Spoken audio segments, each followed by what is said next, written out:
In this video, I take down the mast, and as it comes down I realise that I've been growing a small forest at the very top of it. That's why the nav light didn't work. First though, I get a TIG welder. So this is another video in the long-running saga of how I turned this into a boat. I bought the tube from a second-hand tube supplier and got it delivered to a barn on the top of a hill, and people started calling me Noah. Did it make sense? Was it a logical thing to do? I don't know. But here I am several years later, and the boat's looking really good, and it's getting close to the point where I can do that trip I've always wanted to do. Now, in the standard YouTube mantra, please like, comment, share, subscribe if you like this video.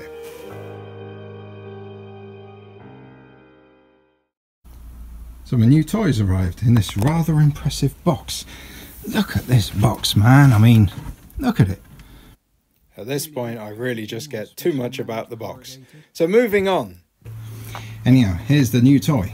So this is a TIG welder. It's a 170 amp AC/DC machine, because I need to do some aluminium soon on the boat. The mast needs to come off and be cleaned up. So to backtrack a little bit, the reason why I got a TIG welder is because back in the summer, I took Pipey to sea and generally had a really nice time. But a couple of things has been worrying me lately. For one thing, I originally bought second-hand rigging wire from Bewley Boat Jumble. Something like about 20 years ago. So it was second-hand 20 years ago. And the other thing is the mast really, I had to take it down just to check everything, because it's been a very long time it's been up. The steps are pop riveted on, and I wanted to make sure the steps were still good, because you know, you go up the mast and the last thing you want to be doing is worrying about if a step breaks. You're going to have a fairly short fall followed by a very sudden stop that probably will hurt, or might not hurt, but that might be a bit more of an issue. So anyhow, it really come to a time where I thought, no, it's time to take this mast down, it's time to check it over. And one of the things I decided to do was that I wanted to do some welding on the mast. I welded in some steps, I wanted to extend the poles a little bit. So consequently, it was time to look into a TIG welder at last, an AC/DC rig, so that I could start the project. But yeah, this is a really nice machine. I must say I'm really impressed just so far, just with the presentation. I mean, the little consumables box that I've got here that they included, this is fantastic. It's a proper box, you know, proper rake or whatever it is. But yeah, I've got all my gear here. I said to them they could take the MMA torch and the regulator out, because I don't use MMA and I've got a regulator, and they've left it in there and given me money off. Give me a nice pair of gloves. I bought a flow meter, which is about £7, just because I want to control the argon a bit more, because I think argon's a bit more money than the argon CO2 mix, so I just want to make sure I get the right flow rate. And I think on TIG it's a little bit more important to have the right flow rate, whereas MIG you just sort of stick it at some reasonable level. Filler rods, I've got 1.6mm mainly in 1 kg, just so I can test it. So I've got steel A15 wire, I've got aluminium 5356, and I've got some 308L in 1.6mm for stainless. The only one I'm missing is 309L wire for joining steel to stainless. Now I've got to try and source some of that, but I can have a real good play. It's only 1 kg bundles, but I can get used to the welder and then figure out what I really need in the longer term. Got a real cool foot pedal there. It's an SSC, which apparently is good. So yeah, I'm chuffed. Now I need to go to Andover and see if I can get an argon gas bottle for her. And then tomorrow I'm going to have a play and do my first weld on stainless. See how she runs. But yeah, I have to say the service, because it's a lot of money for me. It's a good price, but a TIG AC/DC machine is a bit of an investment. So I finally pushed a button at 2:45 and it turned up at about 11:30 this morning, which is pretty good. Right, so I've got this little bit of tube here, and what I'm doing essentially is I've cut it to a length and I'm trying to weld a washer on the end of it, like all that, to end up with something like this, because I want to weld this into my box section so that the bolt goes through this tube You can't get water linking into the mild steel tube. But the nice thing about TIG is you don't need to use the filler material. So I need to use the filler material to get a good joint in here. But once I've put the filler material in, if it's not quite right, you can come back and just melt it, and sometimes the weld pool will melt where you want it without any additional filler material. So, you know, whereas MIG, once you start welding MIG, it's like the filler material is shooting in there at speed, and with this you can literally just use the electricity, the heat, and not put any extra material in, and just run the weld pool around and steer it around. So this is the last one, and I've really got control now. I've got it nice and well laid in there. The temperature you can see is a lot better. Melted it in nice. A little bit of blackening there and there, but that's sufficient for what I need.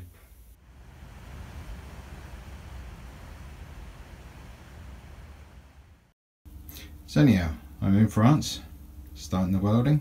There's my TIG welder all nicely set up, and it's running really nicely on the Marina electricity supply. The cable to the mains is a little bit shorter, so that might have something to do with it. But yeah, so I've set it all up like this. I've got my foot pedal just here, and there's my TIG torch. It's a TIG 26. I'm using a 1.6mm tungsten electrode in there for stainless. No, that's not for stainless, but I mean, you know, it's a, oh, I can't remember what they're called. I'll figure it out. Red tip anyway. And all I'm doing is I'm just welding my spigots in here, in this beam, ready to take my sail track. So I'm replacing this on the sail track because the old one's a bit rusty, and even though it's been good for 20 odd years, I just don't really want to mess around with it and clean it all up and have it go rusty again in a few years time.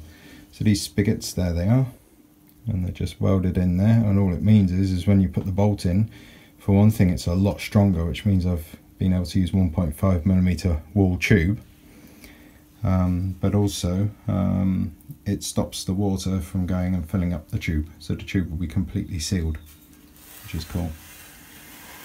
So that's one side almost done. I just need to bend up some rod, 8mm rod, and then I'll put some nice little hooks on here so I can hook up hammocks or whatever I'm doing there.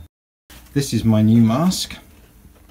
This is a true colour mask, and it is nice, actually. I do like it, because TIG, I was struggling with TIG to actually see the pool, and I thought, well, it might be the mask, but I don't know if you can see in there. That's what you kind of see through the mask, which is quite nice really, isn't it? When you're welding, the colour is a little bit more true as well. I mean, it's not perfectly true, but it just makes it easier to see that puddle and get that puddle right. And here's the sail tracks all back on again, with lots of little hooks on them, and all nice and painted up there. So then came the job that I really wasn't looking forward to, and that was taking down the mast, because you need to involve other people. I mean, the crane driver is great, but you know, trying to make sure that I could get a booking for him and then get round the weather and, you know, and be over there in a very short space of time and get everything done, it really was quite stressful. And then, of course, the simple factor, I've got to cut bits of stainless steel, I've got to take off all the rigging and make sure it's all safe to come down. You know, it really was quite a difficult procedure, and I was very relieved when it was down on the ground and nice and safe and secure. However, once the mast was down, I turned round and looked at the boat and really felt quite unhappy, because without a mast, it's no longer a sailing boat. I can't just stick her in the water and go to sea for a nice sail. Now I've got a motorboat and a pile of bits, and to get her back to that condition where she's ready to go to sea will take an enormous amount of work and a lot of effort.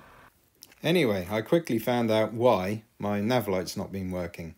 I had this little forest stuck in, a forest of moss in the top like this, manky. So now I had to take everything apart quite quickly, because I only had about 3 days. I was going to take the top of the mast there back to the UK so I could do lots of work on that, because I was redesigning where all the cables attach on the top of the mast.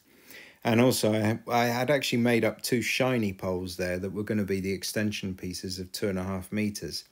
Unfortunately, I found that later on that I would have to change that design somewhat and buy additional tubes at some additional cost. But part of the process I was doing here was just making sure of all my dimensions, checking the angles of the mast, checking how wide the base is. Because by adding on 2.5, what was about 2.73 meters, I think it was, the base of the mast would then go out wider, and I'd have to pull that back in by modifying the top slightly. Then another problem I'd have is the furling systems would also need to be made longer. Fortunately, I had loads of additional sections from the furling systems that I've been storing in my shed for ages, for years, and that just happened to meet the dimensions that I needed. So yes, it was rather depressing seeing her as without a mast, but I had to chuck the bits on top of the car, race back to the UK and start making everything for the next trip, which would involve me driving back with 5-meter long poles on the top of the car in the middle of one of the worst storms of the winter. That's good fun. But during all of this, you've just got to keep your eye on the prize, which is to one day be heading out to sea again once more for a lovely sail at sea.